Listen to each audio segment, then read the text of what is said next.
Linear search. This is one of the search algorithms on our course. So if we have a look in detail at this, so some keywords for us to understand is the linear search itself, sequential search, which is the same as the linear search, just a different naming of it. We've got this key here, which is basically just going to represent our target or our search item, and list, and being able to repeat or iterate through that. So an overview of the linear search, if you want, you can check out this video from Craig and Dave in your own time.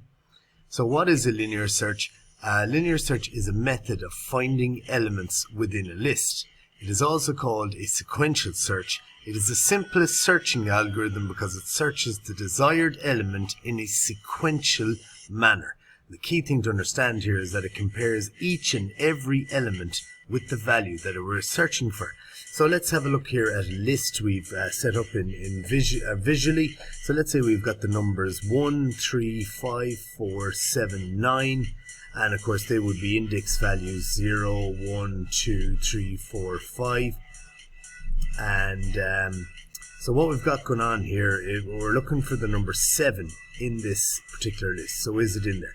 So what you do is you just very simply compare, is 7 equal to what's in index position 0. So what's in index position 0 is the 1. So is 7 equal to 1? No, it's not. We move on.